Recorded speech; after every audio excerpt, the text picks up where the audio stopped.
तो चलिए लेक्चर को शुरू करते हैं। सबसे पहली बार अर्लीस्ट क्लासिफिकेशन, सबसे पहली बार क्लासीफाई किसने किया था? वो थे एरिस्टोटल। क्लासिफिकेशन, उन चीज़ों को आसान करना, तो चीज़ों को आसान करना सबसे पहली बार क्लासीफाई किन्होंने किया था? एरिस्टोटल साहब ने पहली बार क्लासीफाई किया था। किस में?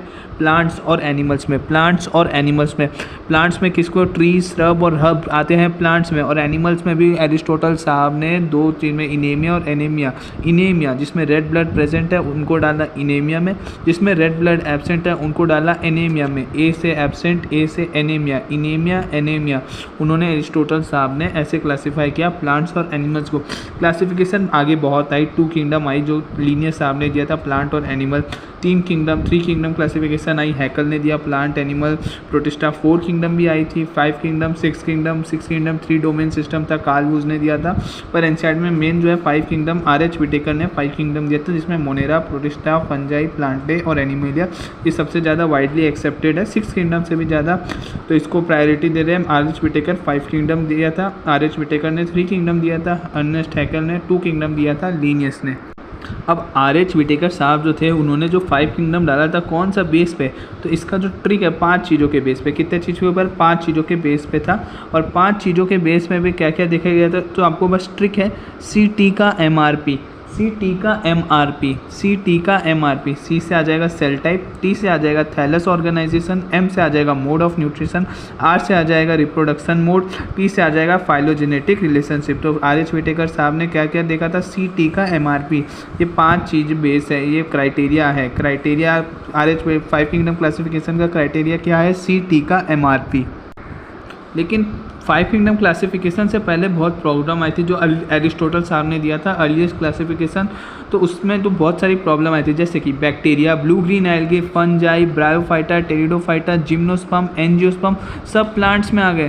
प्लांट्स में कैसे आ गए? क्योंकि सेल वॉल इनके पास था प्रेजेंट, सेल वॉल प्रेजेंट है तो डाल दिया प्लांट्स में। अब फंजाई हेट्रोट्रॉफ है, प्लांट ऑटोट्रॉफ है, मोड ऑफ देख लो बिल्कुल अलग अलग है, एक हेट्रोट्रॉफ है, एक ऑटोट्रॉफ है, फिर भी एक ग्रुप में डाल दिया। ये कब की बात है? बिफोर 5 किंगडम आने से तो सब प्रॉब्लम दूर हो गई थी। क्लेमाइडोमोनास की बात करें वो यूनिसेलुलर होता है, स्पाइरोगायरा की बात करें वो मल्टी सेलुलर होता है, फिर भी एक ग्रुप में डाल दिया गया। अब सेल टाइप और बॉडी ऑर्गेनाइजेशन की बात करें, प्रोकैरियोट और यूकैरियोट 2 होते हैं। प्रोकैरियोट की बात करें उसमें आता है मोनेरा, प्रोकैरियोट में मोनेरा आता है। मोनेरा कौन होते हैं? Unicellular prokaryotes. अब यूकैरियोट्स में आते हैं प्रोटिस्टा, फंजाई, प्लांटे और एनिमल।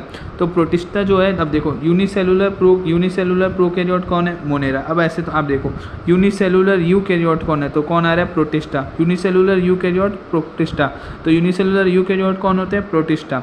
और फंजाई की बात करोगे वो मल्टी सेलुलर होता है और लूज टिश्यू आ जाता है। प्लांटी में टिश्यू और ऑर्गन भी आ जाता है। एनिमल की बात करोगे एनिमल में टिश्यू रहता है, ऑर्गन रहता है, और ऑर्गन सिस्टम भी एनिमल में आ जाता है। अब हम चलते हैं एनसीईआरटी के हिसाब से किंगडम मोनेरा में आते हैं 3 बैक्टीरिया, आर्के बैक्टीरिया, साइनोबैक्टीरिया, ये तीनों को अपन पढ़ लेंगे, किंगडम मोनेरा हो जाएगा ख़त्म। तो चलिए शुरू करते हैं पहले बैक्टीरिया से। तो बैक्टीरिया की बात करें, बैक्टीरिया जो है वो sole member of Monera kingdom जो है, मोनेरा किंगडम का सोल मेंबर होता है, बहुत ज़्यादा अबंडेंट, हर जगह पाया जाता है। अगर आप किसी रेत में एक मुट्ठी डालोगे, अपने रेत में अगर आपने एक मुट्ठी रेत उठा तो उसमें भी बहुत सारे बैक्टीरिया होंगे। बैक्टीरिया हर जगह है, मोस्ट अबंडेंट है, बहुत ज़्यादा। लिव इन एक्सट्रीम हैबिटेट उन जगह पे रहते हैं जहाँ पे अपन सोच भी नहीं सकते। हेलोफाइल्स होते हैं, चाहे हॉट स्प्रिंग्स बोलो, मतलब जिधर डेजर्ट्स हो गया, जितनी गर्मी में भी बैक्टीरिया सर्वाइव कर सकते हैं, लेकिन कुछ बैक्टीरिया सर्वाइव नहीं कर पाते, कुछ बैक्टीरिया सर्वाइव कर पाते हैं। और मैनी ऑफ देम पैरासाइट, कुछ बैक्टीरिया पैरासाइट की तरह भी एक्ट करते हैं। और सोल मेंबर ऑफ मोनेरा होता है। ग्रुप अंडर बैक्टीरिया जो है ना 4 कैटेगरी में ग्रुप है। कौन से बेस पे? भैया सेप के बेसिस पे बैक्टीरिया जो है 4 कैटेगरी में किंगडम मोनेरा में आता है। बैक्टीरिया में भी 4 तरह के ग्रुप होते तो बहुत है, पर एनसीईआरटी के हिसाब से सेप के बेसिस पे 4 कैटेगरी में, जैसे कि कोकस, अगर किसी बैक्टीरिया का शेप स्पेरिकल है तो वो कोकस में आएगा। किसी बैक्टीरिया का शेप अगर रॉड शेप है तो वो बैसिलस में आएगा। किसी बैक्टीरिया का अगर शेप कॉमा शेप है तो वो विब्रियम में आएगा। किसी बैक्टीरिया का शेप स्पाइरल शेप है तो वो स्पिरिलम में आएगा। अब बैक्टीरिया हो गया। अब आर्के बैक्टीरिया कर दे। देखो एनसीईआरटी में ना 5-6 लाइन है आर्के बैक्टीरिया, लेकिन नीट में अभी तक कहाँ से सवाल आया और आने का ये की ये जगह है। तो भैया आर्के बैक्टीरिया में आपको बस एक वर्ड याद रखना है, HMT।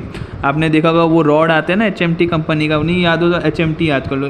अब आर्के बैक्टीरिया डिफरेंट किस में होते हैं? आर्के बैक्टीरिया सबसे डिफरेंट अलग क्यों होता है? क्योंकि उनका सेल वॉल स्ट्रक्चर के बेस पे वो सबसे अलग होते हैं। और मेन जो नीट में क्वेश्चन आते हैं या कितनी बार आए हुए हैं और इसी से रिपीट होते हैं, ये 3 वर्ड से ही नीट में क्वेश्चन रिपीट होते हैं। वो वर्ड है HMT। H से आ जाएगा हेलोफाइल्स, M से आ जाएगा मेथेनोजेंस और T से आ जाएगा थर्मो एसिडोफाइल्स। ये अब पूछा गया आर्के बैक्टीरिया हेलोफाइल्स होते हैं, मेथेनोजेंस होते हैं, थर्मो एसिडोफाइल्स, भैया तीनों होते हैं। HMT याद कर लो। मेथोजन और ये याद रखना ना, मेथेनोजन कहाँ पे प्रेजेंट होते हैं? Gut of ruminant animals. Ruminant animals जैसे कि काव हो गया, कैटल्स में जो आते हैं ना काव, बफेलो, इनके गट में प्रेजेंट होते हैं। कहाँ पर प्रेजेंट होते हैं? GUT गट में प्रेजेंट होते हैं। मेथेनोजेंस थर्मो एसिडोफाइल्स होते हैं हॉट स्प्रिंग्स, मतलब जहाँ पर टेम्परेचर 100 डिग्री सेल्सियस एक्सीड करते हैं वहाँ पर भी आर्के बैक्टीरिया सर्वाइव कर पाते हैं। क्यों सर्वाइव कर पाते हैं? क्योंकि उनका सेल वॉल स्ट्रक्चर डिफरेंट होता है।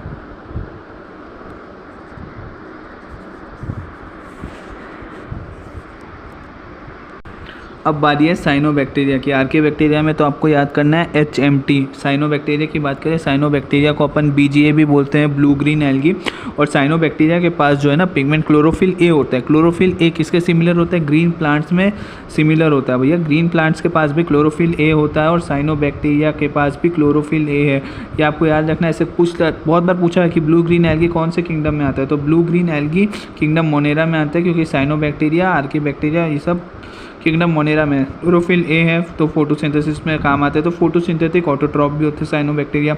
यूनिसेलुलर होते हैं, कॉलोनियल भी हो सकते हैं, फिलामेंटस भी हो सकते हैं। अगर कॉलोनीज़ में तो सराउंड होते हैं जेलेटिनस शीथ में। अगर साइनोबैक्टीरिया कॉलोनीज़ में तो सराउंड होते हैं जेलेटिनस शीथ में। और कुछ तो फिक्स कर देते हैं atmospheric nitrogen in heterocyst.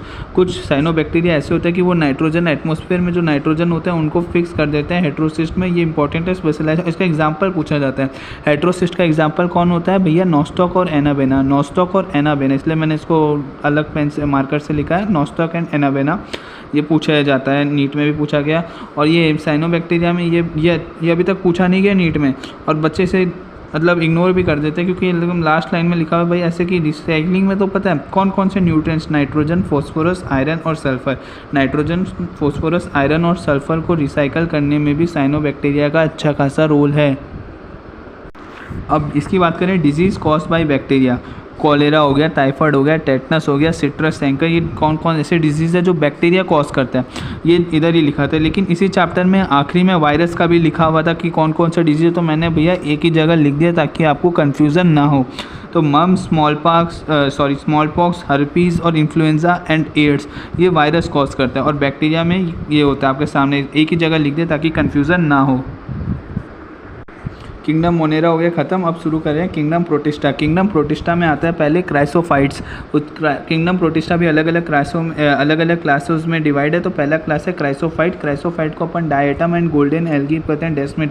Diatom हो या डेस्मिड हो, कौन से क्लास में आता है? क्राइसोफाइट्स में आता है। पाया जाता है फ्रेश वाटर, मरीन एनवायरनमेंट दोनों में। क्राइसोफाइट्स जो होता है भाई, डायटम ये सब जो रहते हैं ये कहाँ पे पाए जाते हैं? फ्रेश वाटर और मरीन एनवायरनमेंट दोनों जगह पाए जाते हैं। और ये याद रखना, float passively in water current से, भैया एक्टिवली नहीं, पैसिवली। एक बार स्टेटमेंट आया था कि float actively in water current, तो वो स्टेटमेंट गलत था, उसमें which of the following is not correct, तो ये आंसर था। तो ये होता है, उसमें लिखा था फ्लोट एक्टिवली, तो अपन को याद रखना पैसिवली, कोई एनर्जी का ज़रूरत नहीं होता है, पैसिवली फ्लोट करते हैं क्राइसोफाइट्स।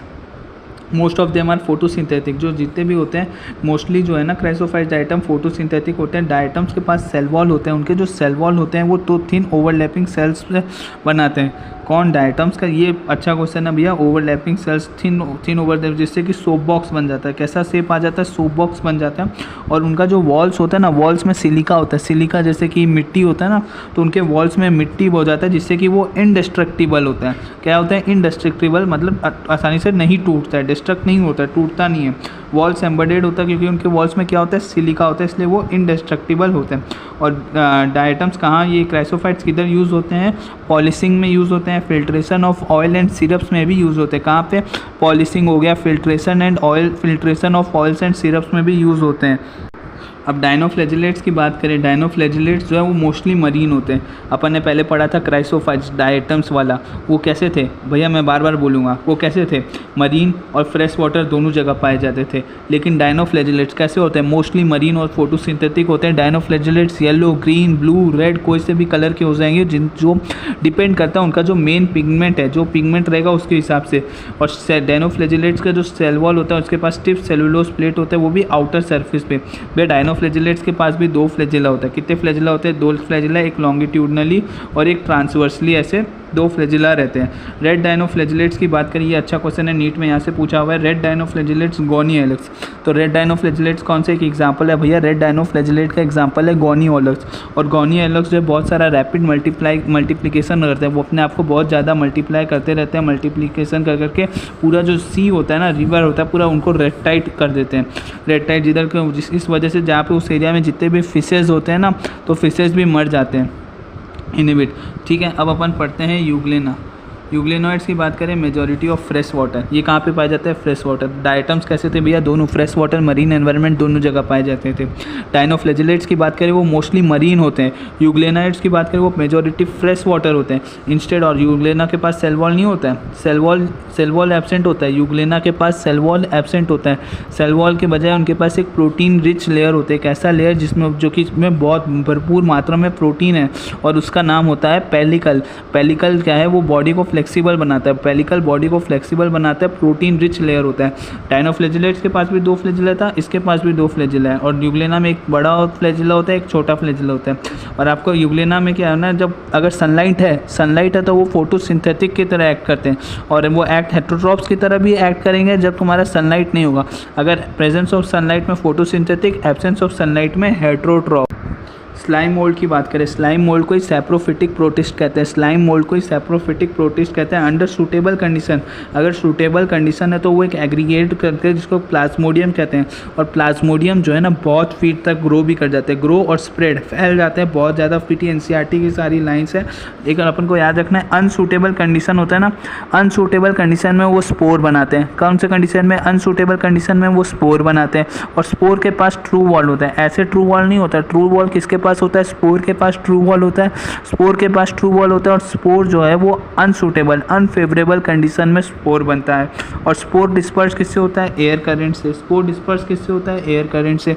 याद रखो एयर करंट, जब अपन ने पढ़ा था डायटम्स और डायनोफ्लैजिलेट्स भैया वो पैसिवली फ्लो करते हैं वाटर करंट से, और स्लाइम मोल्ड किससे, एयर करंट से। किससे, एयर। और एक छोटा सा टॉपिक है प्रोटोजोन्स पर, इससे अभी 3-4 साल से तो नीट में क्वेश्चन नहीं पूछा हुआ है, पर 1-2 बार पूछा हुआ और एनसीईआरटी में, तो बस इसमें आप एग्जाम्पल याद कर लो, काफ़ी है। एमीबॉइड में जो अगर प्रेडेटर है तो अमीबा, पैरासिटिक है तो एंटामीबा, बस एग्जांपल याद करो। फ्लैजिलेटेड बस फ्लैजिला होगा, एक ऑब्वियस सी बात है फ्लैजिला, इसका एग्जांपल बस फ्लैजिलेटेड का इंपॉर्टेंट एग्जांपल है ट्राइपेनोसोमा। ट्राइपेनोसोमा को कहते हैं स्लीपिंग सिकनेस, ट्राइपेनोसोमा एक डिजीज़ कॉज करता है जिसी को कहते हैं स्लीपिंग सिकनेस, तो वो फ्लैजिलेटेड हो जाएगा। सिलिएटेड की बात करोगे तो उसका एग्जाम्पल हो जाएगा पैरामीशियम। और स्पोरोजोन का तो भैया इंपॉर्टेंट एग्जाम्पल है मलेरिया जो कॉज करता है प्लाज्मोडियम। बस एग्जाम्पल आप देख लीजिए, वो काफ़ी है। अब अपन करेंगे किंगडम फंजाई, किंगडम मोनेरा और किंगडम प्रोटिस्टा फिनिश करके अब अपन पहुँचे किंगडम फंजाई में। किंगडम फंजाई की बात करें, फंजाई जो होते हैं फिलामेंटस होते हैं। फंजाई कैसे होते हैं, फिलामेंटस होते हैं, पर किसको छोड़ के, ईस्ट को छोड़ के। ईस्ट एक एक्सेप्शन है, ईस्ट एक एक्सेप्शन है जो कि फिलामेंटस नहीं होते हैं। वैसे फंजाई जनरली फिलामेंटस होते हैं, पर ईस्ट फिलामेंटस नहीं होते हैं। Body consist of thread like structure, उनको कहते हैं बॉडी के पास एक थ्रेड जैसा स्ट्रक्चर होता है जिसी को अपन कहते हैं हाइफे। क्या कहते हैं, हाइफे। और अगर हाइफे बहुत सारा हाइफे इकट्ठा हो जाए, नेटवर्क ऑफ हाइफे को अपन कहते हैं माइसीलियम। अब हाइफे की बात करोगे वो 2 तरह के होते हैं, सेप्टेट और सिनोसाइटिक। आप देख लो सिनोसाइटिक में क्या डिफरेंस है और सेप्टेट में क्या डिफरेंस है। अब फंजाई की बात करें, फंजाई भी 4 क्लासों में डिवाइड है, फाइकोमाइसिटीज, एस्कोमाइसिटीज, बेसिडियोमाइसिटीज और ड्यूटेरोमाइसिटीज। बस फाइकोमाइसिटीज में थोड़ा सा अलग होता है, बाकी एस्को, बेसिडियो, ड्यूटेरो तो में ये वाला सेम होता है। हाइफे की बात है, जैसे इस बात करें फाइकोमाइसिटीज में कैसे होता है hyphae, aseptate and coenocytic. Hyphae कैसा होता है फाइकोमाइसिटीज में, ए सेप्टेट एंड सिनोसिटिक, जबकि एस्को, बेसिडियो और ड्यूटेरो में बाकी में होता है सेप्टेट और ब्रांच। सेप्टेट और ब्रांच होता है किसमें, एस्कोमाइसिटीज, बेसिडियोमाइसिटीज, ड्यूटेरोमाइसिटीज में। अब सेक्सुअल साइकिल की बात करें उसमें 3 स्टेप होता है। सेक्सुअल साइकिल में कितने स्टेप इन्वॉल्व होते हैं? 3 स्टेप। ये सीक्वेंस में है, प्लाज्मोगेमी पहले होता है, फिर कैरियोगेमी। पहले प्लाज्मोगेमी होगा, फिर कैरियोगेमी, फिर मेयोसिस इन जाइगोट। अब प्लाज्मोगेमी क्या होता है भैया? जो प्रोटोप्लास्ट होता है, जब अगर दोनों प्रोटोप्लास्ट का चाहे मोटाइल गैमेट हो या नॉन मोटाइल गैमेट हो, दोनों का अगर प्रोटोप्लास्ट का फ्यूज़न हो रहा है तो उसको कहेंगे प्लाज्मोगेमी। कैरियोगेमी की बात करें भैया, अगर दो न्यूक्लियाई फ्यूज़ करें तो उसे कहेंगे कैरियोगेमी। और डाइकैरियोन क्या कहते हैं भैया? 2 न्यूक्लियाई पर सेल। अगर एक सेल में 2 न्यूक्लियाई है तो उसे कहेंगे डाइकैरियोन। और डाइकैरियोन फेज़ है, अगर डाइकैरियोन का फेज़ चल रहा है तो उसी को कहेंगे डाइकैरियोन फेज़, जिसमें एक सेल में 2 न्यूक्लियाई है। अब डाइकैरियोन फेज़ किस में देखने को मिलता है? एस्कोमाइसिटीज़ और बेसिडियोमाइसिटीज़। किसमें? एस्कोमाइसिटीज़ और बेसिडियोमाइसिटीज़ में देखने को मिलता है dikaryon phase. Dikaryon phase, ascomycetes और बेसिडियोमाइसिटीज़। अब फाइकोमाइसिटीज़ को देखें तो फाइकोमाइसिटीज़ में इनके जो एग्जाम्पल है ना, फंजाई के एग्जाम्पल बहुत ज़्यादा इंपॉर्टेंट है। और फंजाई के सारे एग्जाम्पल फाइकोमाइसिटीज़, एस्कोमाइसिटीज़, बेसिडियोमाइसिटीज़, डिटेरोमाइसिटीज़, इनका एक जोरदार ट्रिक है, मैं बता दूंगा, अभी बताऊंगा, इसी वीडियो में आपको मिल जाएगा चारों का एग्जाम्पल करते हैं।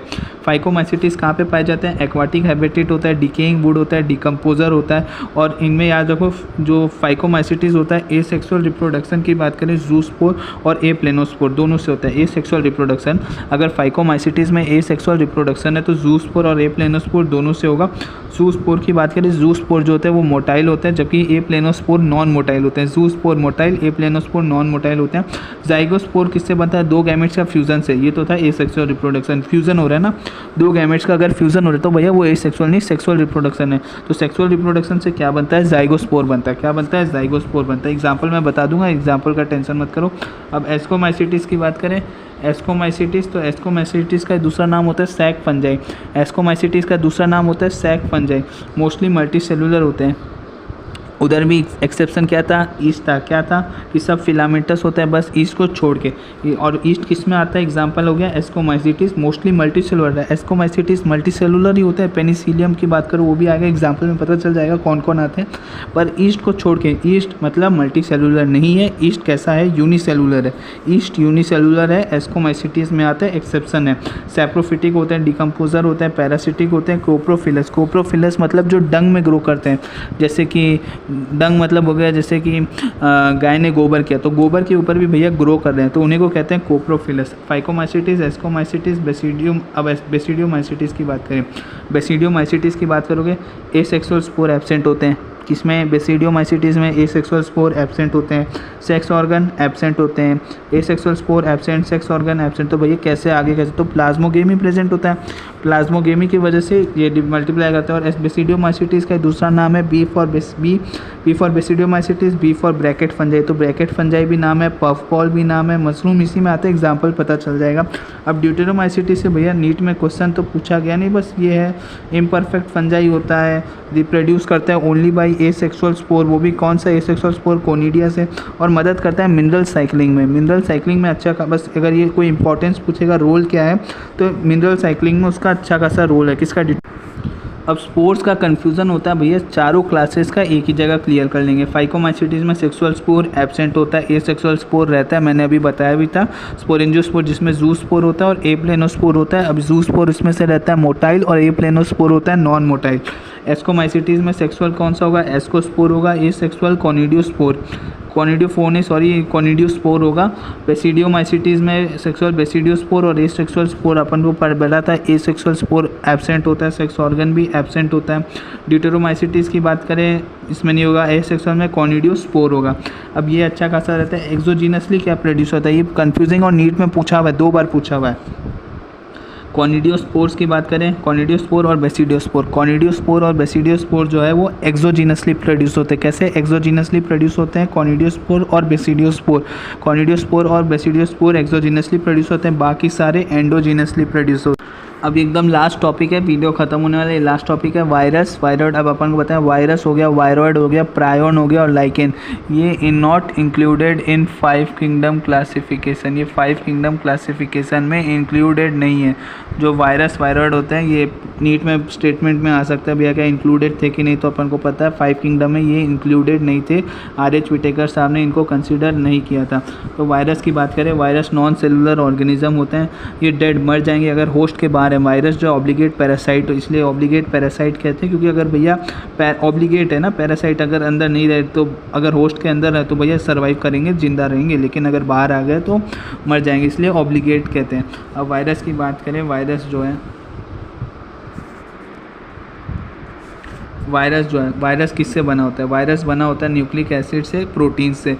न्यूक्लिक एसिड किस लिए होता है भाई? इन्फेक्शन, आरएनए और डीएनए हो तो न्यूक्लिक एसिड आ जाएगा। प्रोटीन जो है प्रोटेक्शन, और भैया कोट, अगर कोटिंग कर दी जाए तो कैप्सिड। और कैप्सिड जो होता है ना, कैप्सिड बना होता है बहुत सारे कैप्सोमियर से, जैसे मोनोमर हो गया, ये पॉलीमर हो गया। तो मोनोमर कौन हो गया? कैप्सोमेयर। बहुत सारे कैप्सोमेयर से बनता है कैप्सिड, बहुत सारे कैप्सोमेयर से बनता है कैप्सिड। अब कैप्सोमेयर अगर हेलिकली अरेंज्ड है तो वो टीएमवी हो जाएगा। टीएमवी में भैया ये होता है tobacco mosaic vision, tobacco mosaic vision हो जाएगा अगर हेलिकली कैप्सोमेयर अरेंज्ड है। कैप्सोमेयर अगर हेलिकली अरेंज्ड है तो टीएमवी हो जाएगा, और अगर पॉलीहेड्रली अरेंज्ड है तो बैक्टीरियोफाज होगा। कौन सा होगा? बैक्टीरियोफाज। ठीक है, तो ये हो गया कि अगर हेलिकल होगा तो टीएमवी और पॉलीहेड्रल होगा तो बैक्टीरियोफाज। अब अपना नेक्स्ट टॉपिक है, जैसे साइंटिस्ट की बात करें,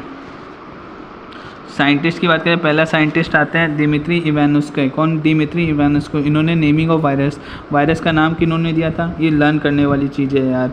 दिमित्री मैंने नेमिंग ऑफ वायरस दिया था। एमडब्ल्यू बिजरनिक साहब थे, उन्होंने भी ये स्टेटमेंट बोला था, कॉन्टाजियम वाइवम फ्लूइडम, मतलब इन्फेक्शियस लिविंग फ्लूइड होता है, इसका मतलब है। डब्ल्यू.एम. स्टेनले ने बताया क्रिस्टलाइज्ड वायरस क्रिस्टलाइज, ये किसने बोला? डब्ल्यू.एम. स्टेनले ने। और प्लांट में जो वायरस होता है वो कौन सा होता है भाई? Single stranded RNA. Single stranded RNA होता है प्लांट में वायरस। एनिमल में कौन सा होता है भैया? सिंगल स्ट्रैंडेड आरएनए हो सकता है, डबल स्ट्रैंडेड आरएनए हो सकता है, और डबल स्ट्रैंडेड डीएनए। अगर ऑल ऑफ द अबव नहीं हो तो अपन ये टिक करेंगे, डबल स्टैंडर्ड डीएनए। बैक्टीरियोफाज में भी डबल स्टैंडर्ड डीएनए। वायरस की बात करें, वायरस किससे बना है? अभी अपन ने देखा था वायरस जो है न्यूक्लिक एसिड और प्रोटीन, ये देखो इधर वायरस, इधर ये न्यूक्लिक एसिड और प्रोटीन से बना है। तो वायरस किससे बना है? न्यूक्लिक एसिड और प्रोटीन से। वायरॉइड्स की बात करोगे तो वायरॉइड्स बना है न्यूक्लिक एसिड से, प्रायोन्स, पी फॉर प्रायोन्स और पी फॉर प्रोटीन। प्रायोन किससे बना है? प्रोटीन से। वायरस दोनों से, वायरॉइड न्यूक्लिक एसिड से। तो अपन को पता है वायरॉइड में क्या आता है? वायरॉइड में सिर्फ न्यूक्लिक एसिड आता है, क्योंकि प्रायोन्स में तो प्रोटीन आता है, ओनली न्यूक्लिक एसिड होता है। टीओ डिनर साहब जो थे उन्होंने डिस्कवर किया था, T O Diener discovered viroid, only genetic material होता है। प्रोटीन एब्सेंट होता है, पता है, प्रोटीन इसमें एब्सेंट होता है। लो मॉलिकुलर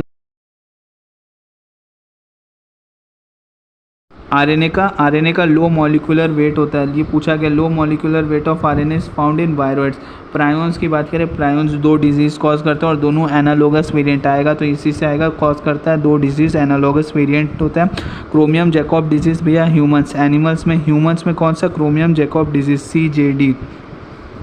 और प्लांट में BSC करता है, बोवाइन स्पॉन्जिफॉर्म एन्सेफेलोपैथी, वो प्लांट्स में कॉज करता है। लाइकेन जो है वो पॉल्यूशन इंडिकेटर होता है। पॉल्यूशन इंडिकेटर कैसे? जिधर ज़्यादा लाइकेन ग्रो करेगा ना, लाइकेन अगर जिधर ज़्यादा ग्रो करेगा वो बढ़िया साफ सिटी है, पॉल्यूशन लेस है, क्योंकि लाइकेन जो है ना, जिधर पॉल्यूशन होता है उधर ग्रो नहीं करता है। अगर बहुत ज़्यादा पॉल्यूशन है तो उधर लाइकेन मिलेगा ही नहीं, तो ये पॉल्यूटेंट इंडिकेटर हो सकता है। तो लाइकेन उधर ही ग्रो करेगा जिधर पॉल्यूशन नहीं है।